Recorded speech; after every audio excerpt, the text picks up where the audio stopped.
কথা ছিল অনেক কাল আগের। রাজা বিক্রমপুরের রাজ্যটি তখন এক প্রশান্ত শ্মশানে চলছে। রাজা ছিলেন অত্যন্ত সাহসী, বুদ্ধিমান এবং সদাচারী, যার ফলে তার প্রজারা তাকে পরম শ্রদ্ধা করত। রাজ্য জুড়ে শান্তি, সমৃদ্ধি ও আনন্দ বিরাজমান ছিল। তবে কেবল একটা এলাকা অদ্ভুত কিছু ঘটেছিল। রাজ্যের এক প্রান্তে ছিল ঘন জঙ্গল, এর মাঝে একটি প্রাচীন পরিত্যক্ত বাড়ি দাঁড়িয়েছিল।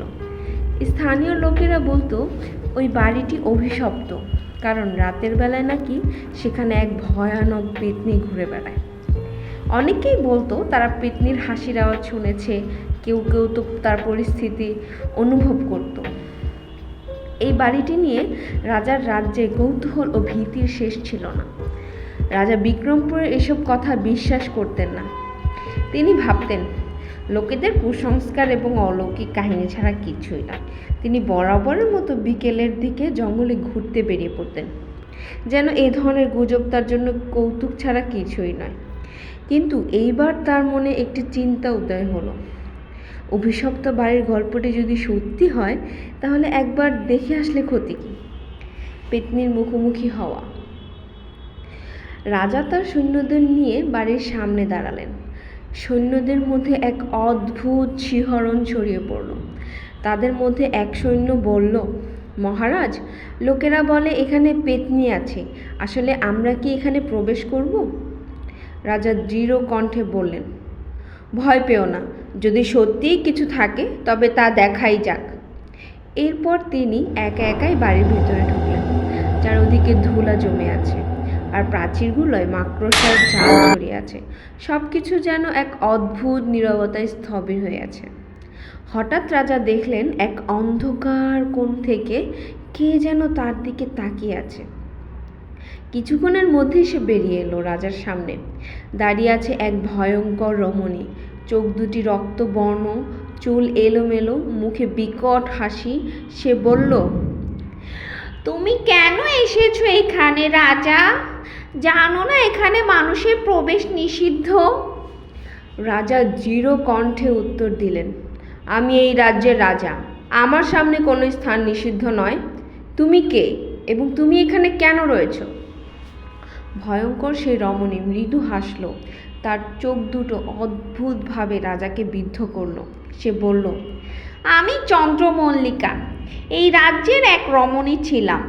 বহু আগে আমার জীবন পড়ে গেছে এক নিষ্ঠুর শাসকের অত্যাচারে। সেই অত্যাচারের প্রতিশোধ নিতে এবং আমার আত্মাকে শান্তি দিতে আমি এখানে আটকে রয়েছি। রাজা এই শুনে বিস্মিত হলেন। তবে তিনি বুঝলেন এই আত্মাটি শুধুই প্রতিশোধ নয়, বরং কিছু কষ্টের কারণে বন্দী হয়ে আছে। রাজা বললেন, তাহলে তোমার আত্মাকে মুক্তি দেওয়ার উপায় কি? আমি এই রাজ্যকে শান্তিতে রাখতে চাই এবং তোমার কষ্ট দূর করতে ইচ্ছুক।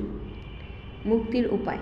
চন্দ্রমল্লিকা বলল, আমার মুক্তির জন্য 3টি জিনিস প্রয়োজন, এক পবিত্র ত্রিশূল, গঙ্গা জল, আর একটি নির্দোষ এবং সরল হৃদয়ের মানুষের স্পর্শ। তবে মনে রেখো, এই কাজ সহজ নয়। আমার জন্য এই জিনিসগুলো সংগ্রহ করতে হলে তোমার সাহসের পরীক্ষা দিতে হবে। রাজা ঠিক করলেন তিনি এই জিনিসগুলো সংগ্রহ করবেন। তিনি জানতেন এই কাজটি তার কর্তব্যের মধ্যে পড়ে, কারণ তার রাজ্য ও প্রজাদের শান্তি রক্ষার দায়িত্ব তার উপর। তিনি পেত্নীর কাছ থেকে বিদায় নিলেন এবং 3টি জিনিস সংগ্রহের জন্য প্রস্তুতি শুরু করলেন। সংগ্রহের যাত্রা। প্রথমেই তিনি গেলেন তার রাজ্যের প্রধান মন্দিরে, যেখানে পূজারীরা পবিত্র ত্রিশূল সংরক্ষণ করত। কিন্তু সেখানে পৌঁছানোর পর দেখা গেল ত্রিশূল রক্ষা করতে মন্দিরের পূজারীরা বিশেষ বিধান মেনে চলে। পূজারীরা তাকে বলল, মহারাজ, আপনি আমাদের সাহায্য করলে এই ত্রিশূল শুধুমাত্র পবিত্র উদ্দেশ্যে ব্যবহার করা যাবে। রাজা তাদের বললেন, এই ত্রিশূলের ব্যবহার অত্যন্ত পবিত্র উদ্দেশ্যেই হবে। এক পেত্নীর মুক্তির জন্য দরকার এটি, কারণ তার আত্মা বন্দী হয়ে আছে বহু বছর ধরে।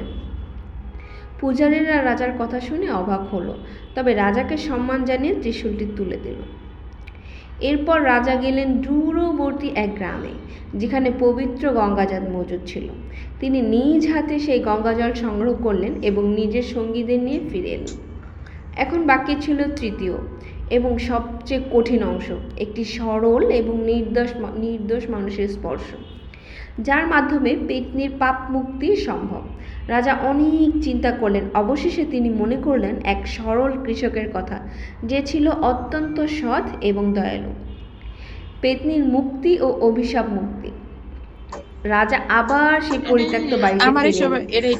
রক্তচন্দ্রিকা তখন দেখলো রাজা তার জন্য 3টি জিনিস নিয়ে এসেছে।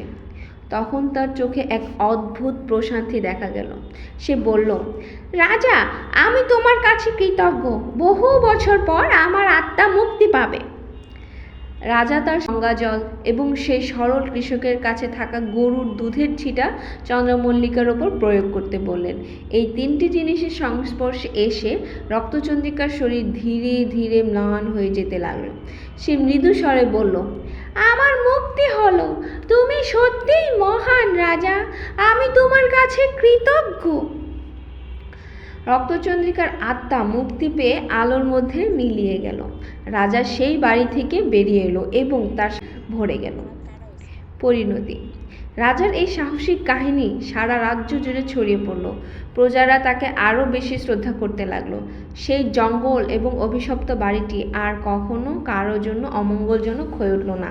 সেই জায়গাটি এক পবিত্র তীর্থে পরিণত হলো, যেখানে লোকেরা প্রার্থনা করতে আসলো। রাজা বুঝতে পারলেন ক্ষমতা শুধু রাজ্য শাসনের জন্য নয়, বরং মানুষের কল্যাণের জন্য ব্যবহার করা উচিত। এই ঘটনার পর রাজা বিক্রমের জন্য একজন মহানায়ক হয়ে উঠলেন এবং তার রাজ্যের অবসান পর্যন্ত তার প্রজাদের কাছে তিনি ছিলেন এক জীবন্ত কিংবদন্তি।